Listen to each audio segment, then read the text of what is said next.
Nous allons étudier le daf, même Gimel dans Masechet Gitin. Nous reprenons 6 lignes à la fin du daf, même Bet Amud Bet.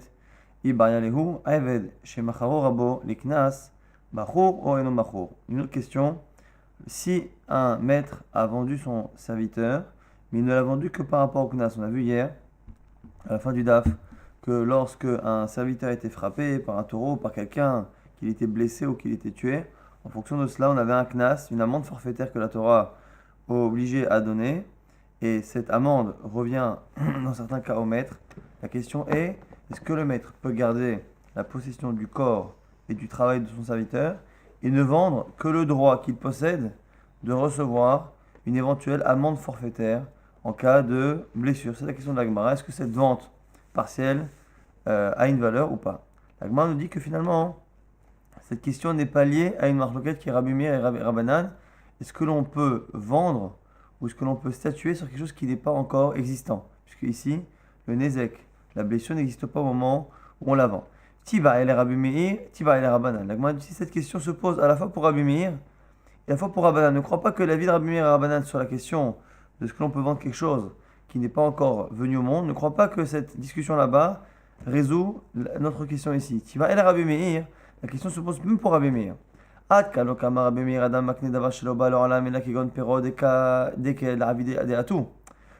Rabbi Meir, qui en général dit que l'on peut vendre, on peut faire acquérir quelque chose qui n'existe pas encore. Je te vends le terrain, la maison que je vais construire sur ce terrain. Selon Rabbi Meir, cela fonctionne. Mais peut-être que ça fonctionne pour quelque chose qui va venir, comme par exemple les fruits d'un arbre. En général, c'est ça le cas de la Gemara, c'est un arbre qui va donner ses fruits, qui donne chaque année, et on vend la récolte avant même qu'elle arrive. Là, ça marche parce qu'en général, les fruits arrivent. Avalachame ici, miyema de mingar, l'équivalent du fruit dans le cas du Eved, c'est l'éventuel dommage que le Eved va recevoir et qui va justement générer une compensation pour le maître. Et du coup, qui nous dit qu'il va être frappé? Miyema de mingar, ve'intim saloma de mingar. Et même si le Eved est frappé, Ima dit Mishlam, qui nous dit que le type va payer? Dilma Modé Mifta, peut-être qu'il va s'en sortir pour ne pas payer. Comment? Si la personne, avant même que deux témoins l'accusent d'avoir laissé son taureau encorner le serviteur, si lui-même vient au Bedin et vient avouer, il dit voilà, sachez que mon taureau a encorné et donc je dois payer la somme du Knas, l'amende forfaitaire. Nous on a un principe que Modé Biknas, Patour, et non Meshalem, celui qui avoue qu'il doit payer une amende forfaitaire, il ne la paye pas. Et du coup, nous dit ici la Gemara, on ne peut pas comparer la question de Rabbi Meir, est-ce que finalement on peut faire acquérir quelque chose qui n'est pas encore là? Selon Rabbi Meir, on peut, mais là-bas peut-être qu'on parle que des fruits, quelque chose qui va forcément pousser de l'arbre, alors qu'ici on n'est même pas certain qu'il va y avoir un dommage, et même s'il y a un dommage, on n'est pas certain qu'il sera payé. Donc finalement la question se pose même pour Rabbi Meir. Et même pour Rabbanan, la question arrive. On aurait pu penser que Rabbanan est là-bas, comme il pense qu'on ne peut pas faire acquérir quelque chose qui n'existe pas, on aurait dit ici a fortiori. Pourquoi? Parce que non seulement la blessure n'existe pas encore, mais en plus de cela, on n'est même pas certain qu'elle va arriver. Donc si déjà, dans le cas des fruits de l'arbre, où les fruits n'existent pas encore, mais on sait qu'ils vont arriver, Rabbanan pense qu'on ne peut pas les vendre à l'avance, on aurait dit a fortiori dans le cas où c'est une blessure qui n'est même pas certaine d'arriver. Mais là non, la Gemara dit aussi une autre logique.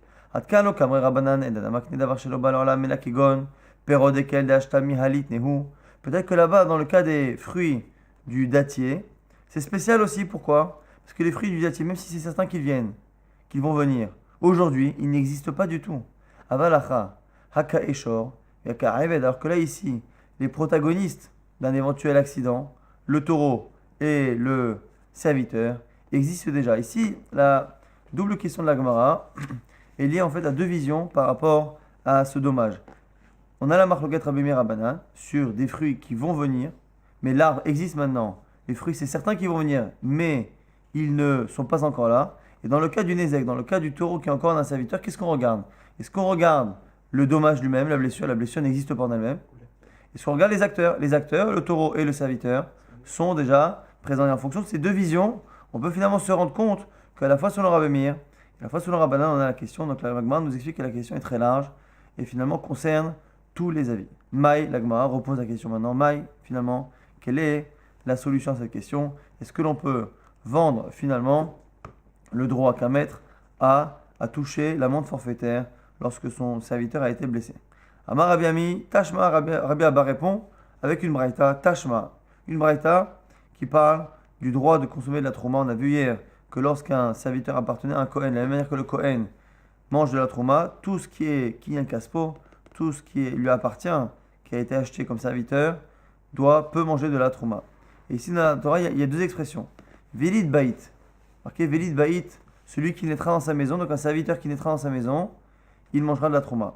Matamulomar, Im Kinyan Kesef Ochel, Velid Bait lo kol sheken. La Gemara dit, mais pourquoi on a eu besoin de dire ça? Puisque c'est marqué Kinyan Kesef, que lorsqu'il acquiert un serviteur qui n'a jamais été chez lui, il acquiert un serviteur qui n'est pas né, qui n'a pas été élevé chez lui, il va manger de la trouma, a fortiori le fils de son serviteur qui va naître chez lui, qui est à la fois son serviteur comme une acquisition, mais qui en plus est encore plus considéré comme étant un ben baït, comme étant quelqu'un qui fait partie de la maison.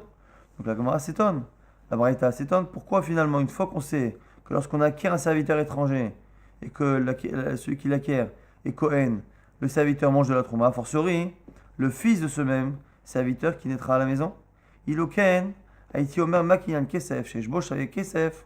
Ok? Non, parce que sinon, tu n'aurais pas pu tout apprendre. J'aurais dit quoi? Kinyan Kesef, quand on nous dit que un serviteur qui est acquis par de l'argent mangera de la trouma, j'aurais dit quoi? Que finalement, c'est un serviteur qui est acquis avec de l'argent, donc qui a une valeur. Af Yelid Bait, chez Jbosh avec Kesef Ochel, j'aurais pensé quoi? J'aurais pensé que finalement, même le serviteur qui naît à la maison, il mange de la trouma. Mais comme je l'apprends par raisonnement a fortiori à partir du Eved qui est acheté, celui qui est acheté a une valeur minimum, la valeur qui est le minimum d'argent qui existe, la valeur minimum de la monnaie. J'aurais dit, Yalid Baïd, pareil pour un serviteur qui naît à la maison, s'il a une valeur qui est nulle, il ne mange pas, il faut qu'il ait une valeur de Shavek Kesef. C'est pour ça que la Torah a dit Yalid Baïd, celui qui est né à la maison. C'est vrai qu'en disant qu'il y a un Kaspo, que lorsque j'acquiers un serviteur, j'apprends à la fois qu'un serviteur acheté et à la fois qu'un serviteur qui est né à la maison mange de la trouma, mais j'aurais pensé que puisque j'apprends l'un de l'autre, j'aurais pensé que c'est dans les deux cas un qui a une valeur. De la même manière que celui qui est acheté a une valeur minimum, parce que je l'ai acheté, et bien pareil pour celui qui est né à la maison. Mais celui qui naîtrait à la maison et qui a une valeur qui est nulle ne pourrait pas manger de la trouma. C'est pour ça que la Torah a dit Yelid Bait, celui qui est né à la maison, mais celui que tu n'as pas encore appris, c'est celui qui est né à la maison et qui n'a pas de valeur. Maintenant à l'envers. Vadaïn, ani omer Yelid Bait, ben sheshbosh avec Kesef, ben shenbosh avec Kesef. Mais j'aurais pu penser, la Braïta continue, Yelid Bait. J'aurais pensé donc un qui a à la fois une somme d'argent, un autre qui n'a pas de valeur d'argent. Ochel kinyan Kesef, yeshbosh avec Kesef, Ochel, ein bosh avec Kesef, eno Ochel. Dans celui que j'ai acquis, s'il n'a aucune valeur, j'aurais pensé qu'il ne mange pas Tamoulomar. La Torah dit non, kinyan Kaspo, Vilid Beton. On les a mis les deux ensemble pour dire finalement que l'un nous apprend sur l'autre. Ma Yelid Bait Afalpi Shenosh avec Loum, de la même manière que celui qui est né à la maison mange de la trouma indépendamment de sa valeur. Pareil, Ochel, Afkiyan Kaspo, pareil, celui qui a été acquis, même s'il n'a plus de valeur, s'il n'a pas de valeur, Afalpi Shenosh avec Loum, Ochel. Et donc finalement, on a besoin des deux expressions. En tout cas, c'est une braïta qui n'est pas tellement dans notre sujet, mais en tout cas, ce que l'on voit, c'est qu'on a un limoud de Yelid Beto, Vilid Bait, et Kinyan Kesef, qui nous apprend finalement que les deux, à la fois celui qui est acquis et à la fois celui qui est né à la maison, et quelle que soit la valeur nulle ou une valeur importante de ce Even, quoi qu'il arrive, pour manger de la Trouma. Maintenant, on va se servir de cette braïta pour répondre à notre question. La question étant, est-ce que l'on peut vendre un serviteur, non pas pour son travail ou pour son corps, mais simplement pour le droit que le maître a de recevoir le knas, l'amende, lorsque ce serviteur est blessé.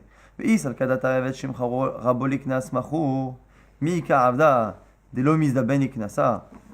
a parlé dans cette braïta, on a parlé d'un Eved qui a une valeur qui n'a pas de valeur. La Gemara dit si on peut vendre un Eved, que pour sa valeur finalement qui est liée à l'argent qu'il pourra me rapporter s'il est blessé. Alors on dit finalement le serviteur le plus maladroit, le plus inutile, aura quoi qu'il arrive une valeur qui est la valeur potentielle de ce qu'il peut rapporter. Donc finalement, si il peut rapporter 1000 euros de dommages de Knas, eh bien il vaudra au moins une prouta. Pourquoi est-ce que la personne achètera une prouta comme un ticket de loterie en se disant que voilà, je l'achète une prouta, au cas où il est blessé, il pourra me rapporter 1000 euros. Oui, ça le kadatar. Si tu penses qu'avec Shimcharo les Raboli Knas, Machour, si tu penses que il est vendu, Mi Karada de l'Omizaven et Knasa, est-ce que c'est possible d'imaginer que finalement il n'y a pas de valeur du tout? Il ne peut pas être vendu au moins pour cela? Donc tu vois bien que finalement on ne peut pas le vendre. Ça m'a dit in, Ika Eved Trefa. Si est-ce que tu as un cas où le Eved peut finalement ne pas être, ne pas justement générer une rémunération, c'est dans le cas où il est Trefa. Trefa, c'est quelqu'un qui a une maladie où on sait qu'il est condamné. S'il est condamné, on ne peut pas faire payer à quelqu'un puisqu'il est considéré déjà comme maintenant, comme n'étant pas quelqu'un de viable. Donc s'il n'est pas viable, s'il est Trefa, il n'y a pas d'amende. Donc du coup, la Gemara nous dit voilà le cas. J'ai un cas, je peux très bien continuer de dire.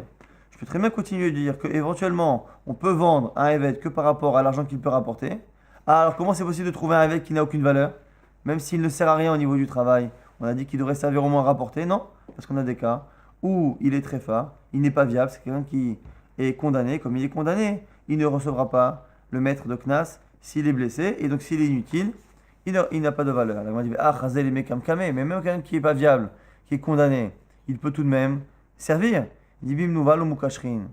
C'est quelqu'un de repoussant au niveau physique, et il est tellement repoussant qu'il ne peut même pas se présenter devant son maître ou devant quelqu'un pour servir. Donc on a trouvé le Haïved qui a une valeur qui est totalement nulle, c'est-à-dire qu'il est incapable de servir, et il n'a même pas il peut même pas rapporter à son maître une éventuelle knas si il est blessé. Donc du coup on n'a pas la preuve de cette braïta qu'il n'y a pas de knas. En tout cas la question pour l'instant reste ouverte. Et la Gemara enchaîne sur une autre question.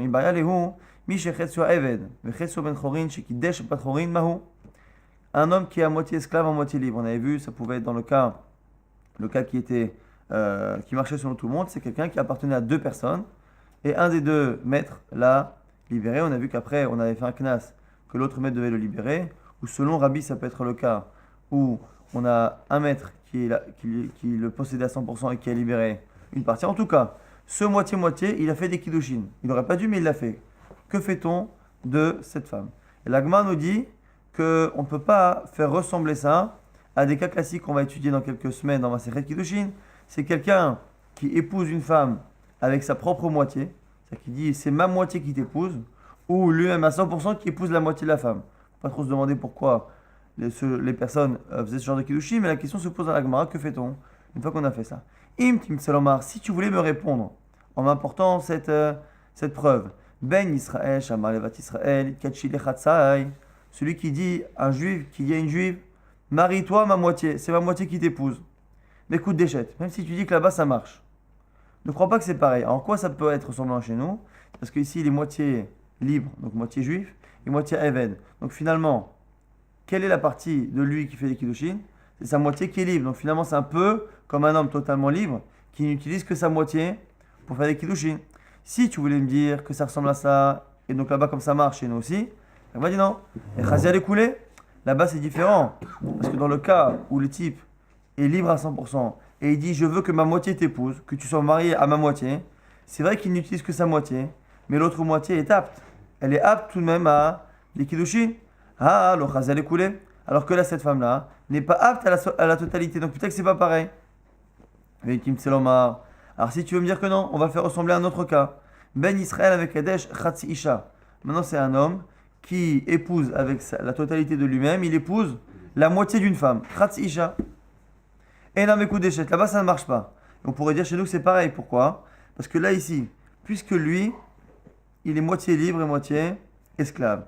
Finalement, lorsqu'il épouse cette femme-là, puisque la seule partie qui peut faire des kiddushin, c'est sa partie libre, finalement, c'est comme s'il utilisait toute sa partie. Il ne dit pas la moitié de ma partie. Il dit je t'épouse, mais le je simplement, c'est une moitié. Mais d'un autre côté, peut-être que ça a généré de l'autre côté chez la femme des kiddushin à moitié, puisque lui-même, c'est que sa moitié libre qui fait les kiddushin. Et donc là-bas, ça ne marche pas. On aurait dit peut-être chez nous pareil. Non, là-bas, c'est différent. Les Shia Bekinyano. Car là-bas, dans les kiddushin de la femme, dans l'acquisition qu'il y a des kiddushin, l'acquisition est incomplète. Et les kiddushin ne se font que lorsque l'acquisition est complète. Or ici, c'est lui qui est à moitié libre et à moitié esclave, mais elle, il épouse à moitié, il ne laisse pas une partie du kinyan qui n'est pas fait. Le Shia Bekinyano. Et donc du coup, la Gemara nous dit finalement que la question, est-ce que celui qui est moitié-moitié, moitié libre, moitié esclave, est-ce que ces kiddushin ont un effet ou pas, est indépendante de la question lorsque quelqu'un épouse avec sa moitié ou qu'il épouse la moitié d'une femme, la Gemara repose la question, Maï, quelle est finalement la halakha dans ce cas-là? Et encore une fois, une braïta, Tashma, viens apprendre avec une braïta. Hemit, Mishechetio Eved, Echetio Ben Chorin, lorsqu'un taureau a tué quelqu'un qui est moitié esclave et moitié libre. C'est une braïta qu'on avait vue ces derniers jours. Noten Chatzi Knas, les rabots, Chatzi Kofer, les Yorshav. La moitié du Knas, la moitié de l'amende forfaitaire de 30 shkalim, il en aura la moitié à son maître et la moitié à ses héritiers. Et la Gemara nous dit, la preuve c'est quoi? Ve'i amart kiddushav lav kiddushin, yorshim minale. Si tu dis que ces kiddushin ne sont pas bons, comment il peut avoir des yorshim, il peut avoir des héritiers? Alors c'est intéressant que tout ça pose la question que normalement, pour avoir un héritier au niveau de la Torah, on n'a pas besoin qu'il y ait des kiddushin. Même quelqu'un qui a une relation hors mariage, son enfant, même un mamzer, il peut il peut demander justement son héritage. Donc ici, la différence nous dit Tosfot, c'est que quelqu'un qui peut faire des kiddushin, qui est juif, qui peut faire des kiddushin, même si la relation est interdite, même qui fait un mamzer, l'enfant est shayach à son père. Le problème du Eved, celui qui est esclave, c'est que s'il ne peut pas faire de kiddushin, il est complètement comme un esclave, et à ce moment-là, il n'y a pas d'ikhrous, il n'y a pas de filiation. C'est la capacité théorique à faire des kiddushin qui crée une filiation, même chez les enfants qui ne viennent pas après des kiddushin. Donc c'est pour ça qu'on peut comprendre pourquoi, lorsqu'on a affaire à des juifs normaux, on ne se demande pas s'il y a des kiddushin ou pas pour savoir s'il y a héritage. Mais ici, dans ce cas-là, si celui qui est moitié-moitié, ces kiddushin ne sont pas des kiddushin, finalement, il n'y a de ikhrous avec personne. Donc c'est la preuve de la Gemara. Tu vois bien qu'on parle de ses héritiers. S'il y a des héritiers, c'est que forcément il y a des kiddushin. Et donc la question serait résolue. Celui qui est moitié-moitié, ces kiddushin sont bons. Amaravadabar Ahava, réponse. Dans Ravadabar Ahava qui repousse la preuve, Kesha Sao, Trefa. Il faut imaginer que lorsqu'on dit que c'est un taureau qui a tué un Eved, il ne l'a pas tué au sens propre, mais il l'a blessé mortellement de telle sorte à ce qu'il ne survivra pas à terme. Umay Yorshav. Alors pourquoi c'est marqué ses héritiers? Si on marque ses héritiers, c'est qu'il est mort. La Gemara dit, c'est qui ses héritiers? Nafsheh, c'est lui-même. Il est lui-même héritier de lui-même. Il est blessé à mort et du coup il va toucher l'amende que ses héritiers auraient touché si il était mort, mais finalement c'est lui qui la touche. Rava objecte. Amarava, shtetshuvot badava. Moi j'ai deux objections à ton objection. Toi tu as repoussé la preuve et moi je suis pas d'accord avec ça. Pourquoi? Rada de Yorshav Katane. Premièrement, c'est marqué ses héritiers. Tu peux pas dire que les héritiers d'une personne, c'est lui-même. C'est quelque chose qui est difficile à imaginer. Et en plus, Ve'od, Koferu, et en plus, on appelle ça ce Knas, c'est Kofer. Et ce Kofer, c'est la valeur. C'est pas tranche Kalim, j'ai dit, je crois tout à l'heure, c'est pas tranche Kalim, c'est le Kofer. C'est la valeur de la personne que la Torah donne. Cette valeur-là, à Maresh Lakish, Kofer en Mishtalem et la Lacharmita. Autant les sanctions, le Knas peut être donné avant, mais le Kofer, la valeur de la personne, n'est pas donnée en fonction de la blessure ou en fonction de la blessure mortelle, mais en fonction de la mort effective de la personne. Et donc, du coup, on ne peut pas imaginer cela. En tout cas, Rava a objecté de deux manières. Et ce qui est intéressant, c'est que Rava a objecté en fonction du sens premier du texte. Il a trouvé que l'objection de Rava n'allait pas dans le sens du texte et lui-même prend une certaine liberté avec le texte. Et là, Rava il dit, je ne suis pas d'accord avec tes objections, mais moi, je vais en donner une autre. Une autre objection par rapport à cette braïta qui finalement nous empêche d'avoir une preuve. C'est quoi? C'est Raoui Litol Ve'enlo. Lorsqu'on dit qu'il touche, ses héritiers touchent, on parle de quelqu'un réellement qui est mort. Donc il a été touché à mort par le taureau et donc il est mort. Et lorsqu'on dit que ses héritiers vont toucher, comme nous on pense éventuellement qu'il peut ne pas y avoir de kiddushin, il est possible de lire que lorsqu'on dit que ses héritiers vont toucher, c'est pas qu'ils vont toucher, c'est que ils auraient pu toucher si cet homme-là avait eu des kiddushin. Donc du coup, là aussi c'est une grande liberté par rapport au texte. Quoi qu'il arrive, l'idée c'est qu'on avait une question. Est-ce que finalement les kiddushin de celui qui est moitié-moitié ont un effet? On voulait déduire de cette braïta, on voit que les héritiers du serviteur moitié-moitié touchent de l'argent. S'ils touchent de l'argent, c'est des héritiers, c'est qu'il y a des kiddushin. On voit que ce soit, comme a dit Rava ou comme a dit Rava, finalement on a plusieurs lectures assez difficiles de cette braïta, mais qui nous enlèvent une preuve claire que finalement il y a des kiddushin. Donc la question reste entière, même si cette braïta avait l'air de pencher là-dessus, finalement on n'a pas de preuve totale. Amar Rava, sur une autre halakha ressemblante, c'est plus maintenant l'homme qui est moitié libre et moitié esclave, c'est la femme qui reçoit les kiddushin, qui est moitié servante et moitié libre. Amar Rava, Kishem Sham Kadesh Ratsi Shaina Mekudeshet, de la même manière qu'un homme qui épouse une moitié de femme, elle n'est pas mariée, car Ratsia Shifra Ratsia Batrorin, Shini Kacha En Kiddusha Kiddushin. De la même manière, Lorsqu'un homme épouse une femme qui est moitié libre et moitié esclave, comme la moitié esclave, il ne peut pas l'épouser, à ce moment-là, on considère que ça ressemble au cas où il épouse une moitié de femme, même lorsque la femme est totalement libre, et donc ça ne marche pas. On verra ici que c'est une marloquette dans les Amoraïm, Darash, Rabba Bar Ravuna. Si c'est Rabba Bar Ravuna qui dit pareil, que Shem Kadesh Ratzi Shaina Mekudeshet, de la même manière qu'un homme qui épouse la moitié d'une femme, elle n'est pas Mekudeshet, Kachaseh Chifra, Vechesa Batrorin, Shen Katsha Ena Mekudeshet, pareil pour celle qui est moitié libre et moitié esclave, elle n'est pas mariée lorsqu'on l'épouse. Malher Afrizar objecte, il dit Miname, mais quelle ressemblance entre les deux? Est-ce que ça ressemble?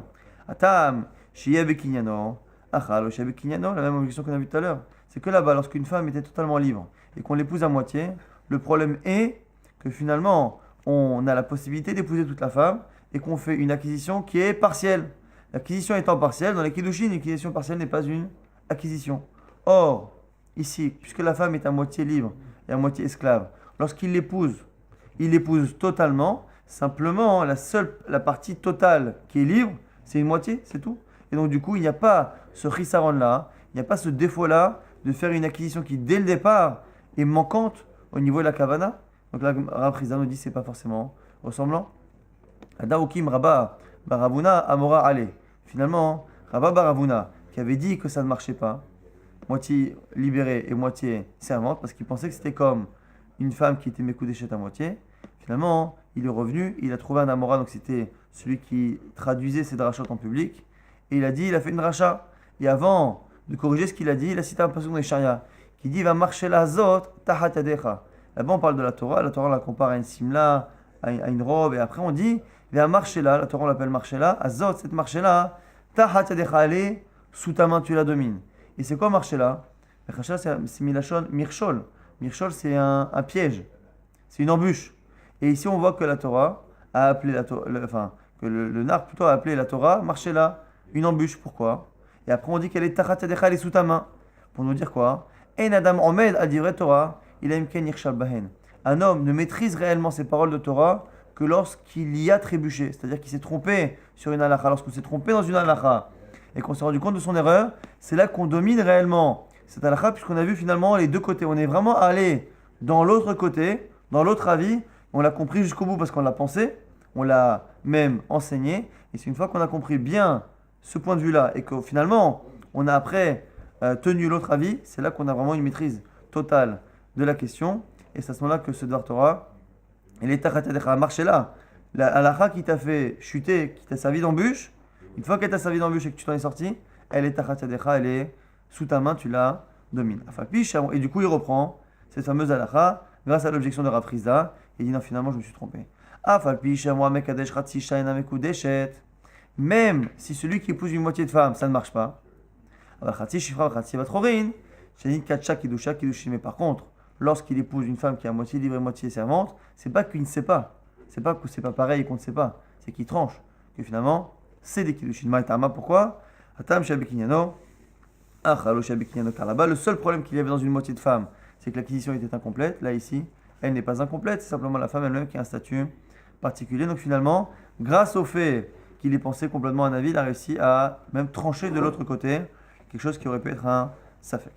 Amarav Shechet, toujours encore une fois, dans le même sujet, Keshem Shamekadesh Khatsi Isha, Ina Mekudeshet Kach, Khatsa Shifra, Khatsa Batrorin, Shin Katsha En Kidusha, Kidushin, pareil, la même logique que Rava, la même logique qu'avait Rabba Baravuna avant de changer d'avis, de la même manière qu'une moitié de femme n'est pas mariable, une femme qui est à moitié libre n'est pas mariable. Ve'im lechoshcha adam lomar, ezo ishifra harufa. Et si tu voulais objecter à cela et dire que non, une femme qui est à moitié libre est mariable. Pourquoi? Parce que c'est marqué dans la Torah, ve'ishifra neherefet leish. On parle d'une shifra, d'une servante qui est neherefet leish, qui est plus ou moins liée à un homme. Cette servante qui est liée à un homme va avoir une relation avec un autre homme. Est-ce que les deux protagonistes sont passibles de la peine de mort ou pas? C'est la question. Et c'est quoi la vie qui est souvent retenue?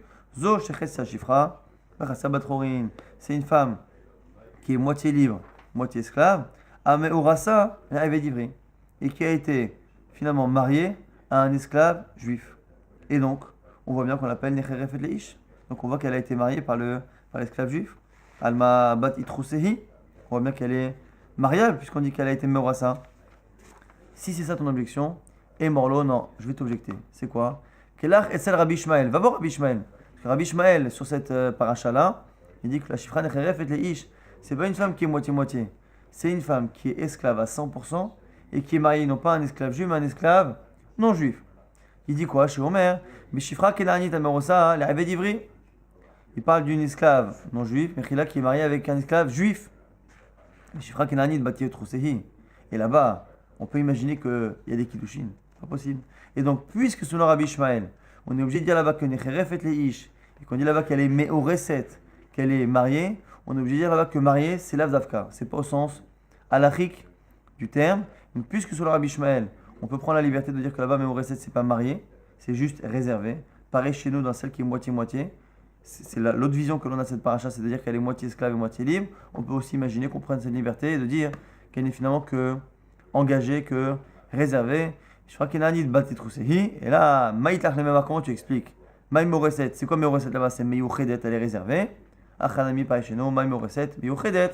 Pareil, c'est réservé. Donc du coup, on n'a aucune preuve de cette paracha qu'il existe des kiddushin pour une femme qui est moitié libre et moitié esclave. On peut expliquer comme Rabbi Ishmael que l'on parle d'un cas où Meyouchedet, ça veut dire Meyouchedet, réservé, ni plus, ni moins. Amar Aprizda nous dit Chassia Shifra Chassia Batrorin, celle qui est moitié esclave et moitié libre. Maintenant, je te dis Katcha les Reuven, elle a été mariée à Reuven. Venish Tachera, après elle a été libérée. Vechazara Veni Katcha les Shimon, et une fois qu'elle a été libérée, elle se marie avec le frère de Reuven. Ou Metouch Nehem, les deux meurent. Mitia Bemet les Lévi, elle fait Yiboum avec Lévi. En fait, c'est un Yiboum Iman Afshar. On ne sait pas qui elle a été mariée, mais même si on ne sait pas qui elle a été mariée, quoi qu'il arrive, il y a Yiboum. Maintenant, dans la char de Yiboum, il y a une racha particulière.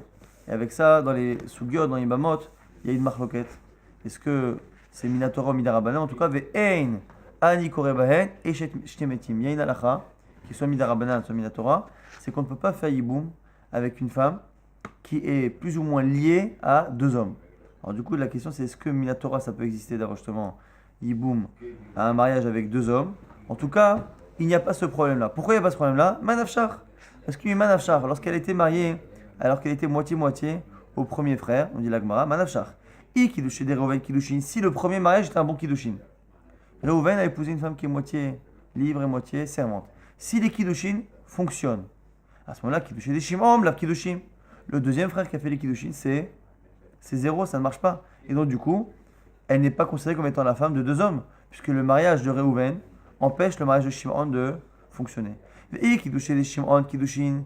Et si tu dis que les Kiddushin de Shimon, le deuxième, ont marché, ils n'ont pu marcher que parce que les Kiddushin du premier n'ont pas fonctionné. C'est-à-dire que les Kiddushin des Reuven lave Kiddushin.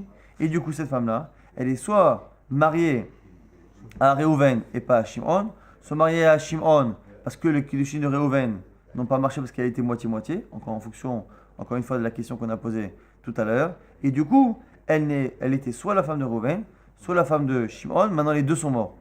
Lévi est le troisième frère. Il fait Yiboum, même s'il ne sait pas s'il le fait pour Reuven ou s'il ne sait pas s'il le fait pour Shimon. Maintenant, toujours par rapport à cela, Itma, on nous dit Chatsia Shifra Vachasa Batrorin, Shenit Katcha le Reuven.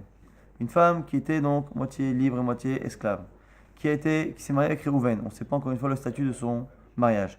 Venish Tahera Vechazra Veni Katcha le Shimon. Elle a été libérée et elle s'est mariée avec Shimon. Le même cas que précédemment, simplement après il n'y a pas la mort des deux frères, il n'y a pas de Yiboum. Rav Yosef Bachama Amar Rav Nachman Pak Okidush Rishon nous dit Rav Yosef Bachama, et ça va être justement la question précédente.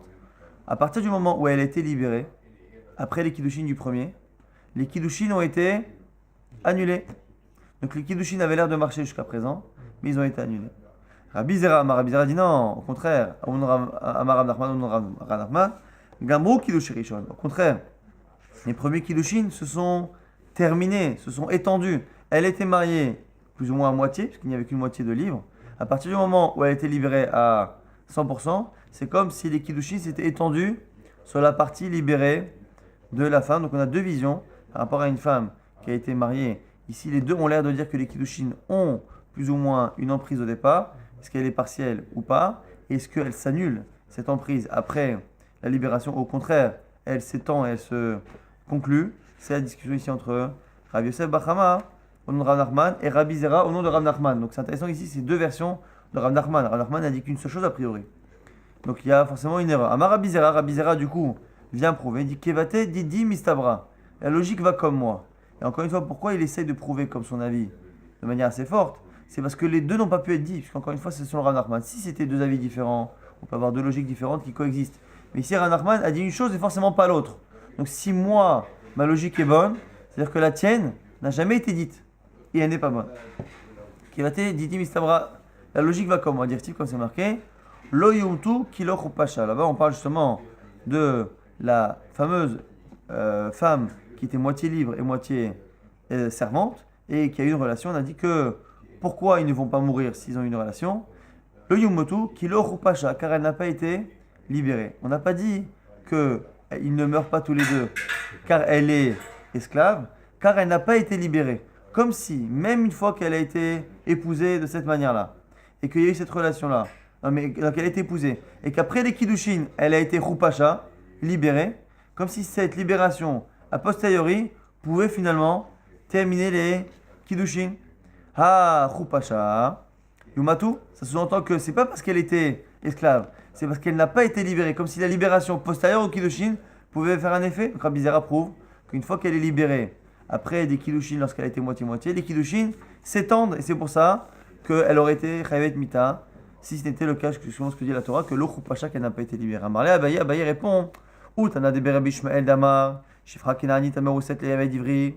Ah, mais comment tu vas faire pour Rabbi Ishmael? On a dit que Rabbi Ishmael il comprend toute cette paracha, non pas avec une femme qui est moitié servante et moitié libre, mais avec une femme qui est totalement servante. Comment on va expliquer? On va expliquer quoi que c'est une femme qui est totalement servante, qui a reçu des Kiddushin, mais des Kiddushin qui n'ont aucune valeur, et selon ta déduction, quand on a dit, tu sais pourquoi elle meurt? Parce qu'elle n'a pas été libérée, de tout on dirait quoi? On apprendrait qu'une fois qu'elle a été mariée, alors qu'elle était 100% servante, si elle avait été libérée après coup, ils auraient été Chayavet Mita, elle aurait été mariée à 100%, ça n'a pas de sens. Rinami dit Chupsha Yumatu, si elle avait été libérée, il serait Chayavet Mita. La Maïtlach le Memar, chez Chupsha Bechazra Venit Kacha, Achanami. Chez Chupsha, Vechazra, Venit Kacha, tu es obligé de dire finalement que lorsque la Torah dit qu'ils ne sont pas mis à mort parce qu'elle n'a pas été libérée, c'est qu'ils auraient été mis à mort si elle avait été libérée et qu'elle avait eu des Kiddushin après la libération. Pareil, pour nous qui voyons cette paracha comme étant un cas d'une femme qui est à moitié esclave et moitié libre, encore une fois, c'est une marloquette entre Rabbanan et Rabbi Ishmael. Est-ce que là-bas, la Shifra Nechayef et Ish, est-ce qu'elle est moitié-moitié ou est-ce qu'elle est 100% servante? On reprend une halakha qu'il y a à la Mishnah. On avait vu dans la Mishnah que lorsque deux propriétaires d'un esclave, un des deux libérait son esclave, l'autre devait le libérer. Pourquoi? C'est une discussion Beth Hillel, Beth Shammai, où Beth Hillel finissait par être d'accord avec Beth Shammai. C'est parce que finalement ce Eved, qui est moitié-moitié, ne peut épouser ni une servante, ni une juive, et donc du coup il ne peut pas faire la misa de Père Orvia. On a dit que la misa de Père Orvia, c'est le but du monde, qui est le Shevet Yetzara. C'est l'Otobara, Hashem il n'a pas créé le monde pour que ce soit Tohu, et là justement pour faire en sorte que le monde subsiste. Amar Abuna Barktina Amar Rabbi Yitzhak, nous dit c'est Rabbi Yitzhak, Maaseh Beisha Achat, Shechesta Shifra Vechasa Batchorin, une femme était moitié-moitié, et du coup Vechafu et Rabba Vasa Batchorin, on a forcé le maître à la libérer. Donc pourquoi forcer un maître à libérer une femme qui est moitié-moitié? La Gemara pense pour l'instant, elle dit Keman. Rabbi Yochanan ben Beroka, peut-être que c'est comme Rabbi Yochanan ben Beroka. Dans Ibama, justement, au sujet de la misa de Pia Orvia, on a une marloquette. Est-ce que la misa de Pero Urvu, qui est marquée au pluriel, elle s'adresse à qui Pero Urvu, au sens propre du terme? À Adam et Chava? Pero Urvu. Donc normalement, il a raison, Rabbi Yochanan ben Beroka pense quoi? Des Amar al Shneem, que l'ordre de se multiplier s'adresse aux deux êtres humains qui existaient à l'époque, c'était Adam et Chava. Il les a bénis, Vayomer lahem, et il leur a dit, Pero Urvu mil'u.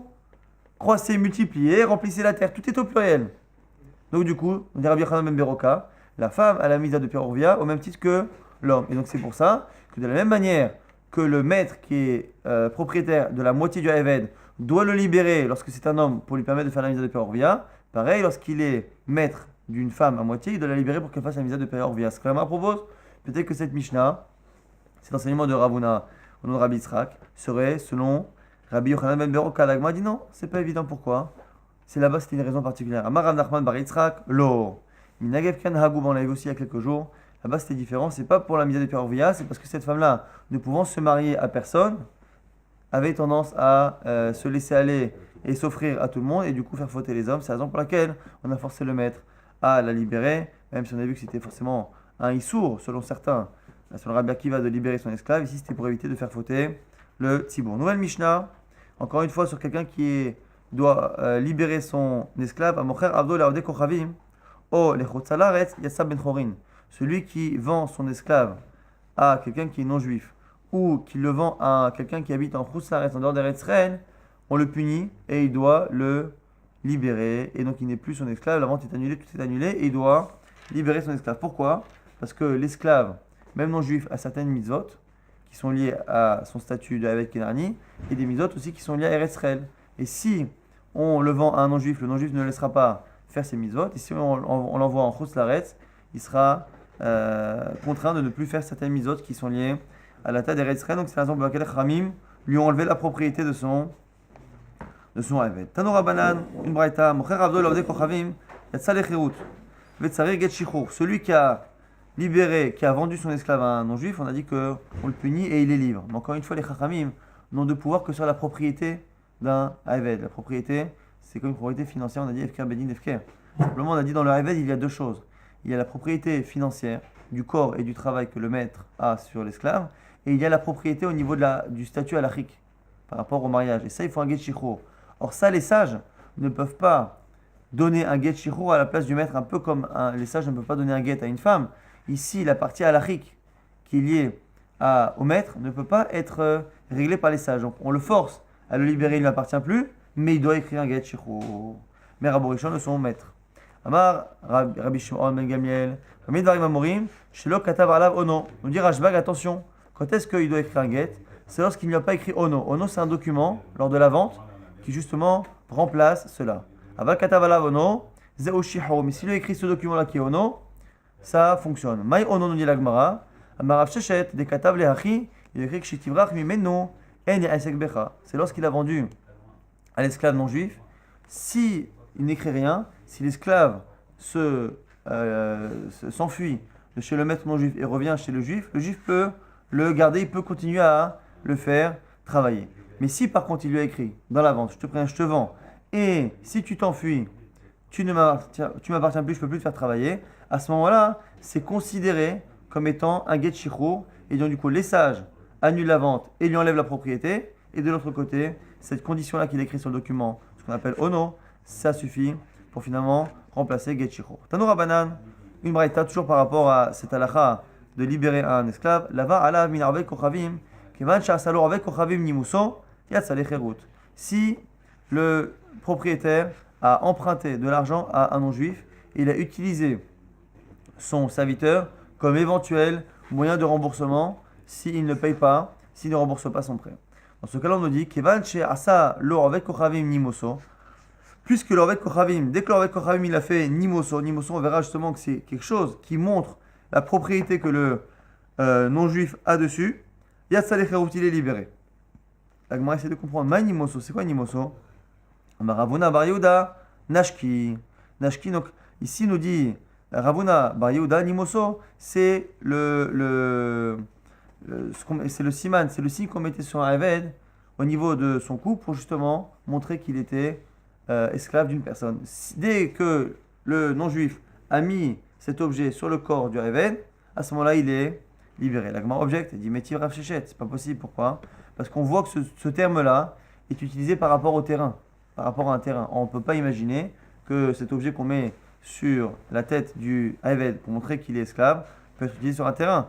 Regardez, c'est une braïta qui dit quoi? Harisin, Harirot, Harise bat Avot, Rovek Kochavim, Shimishken Sado Israël. Enfin,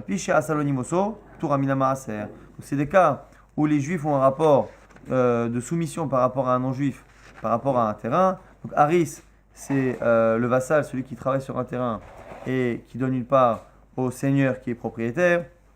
Harirot, c'est une sorte de location, donc on paye une somme fixe. Harisé Bate Avot, et celui qui est Haris, de père en fils, c'est le même cas que le premier, mais c'est par héritage, on va dire, avec Kochavim chez Mishken Sadou les Israël, ou avec Kochavim qui a laissé un terrain en Mashkon à Israël, Afalpi chez Asalonimoso, Ptura Minamasa. Même si on a fait le Nimos, on n'est pas tour, Minamasa. Ce qui est intéressant en tout cas, on voit ici que on voit le mot Nimos par rapport à un terrain, donc ça ne peut pas être ce qu'on a dit.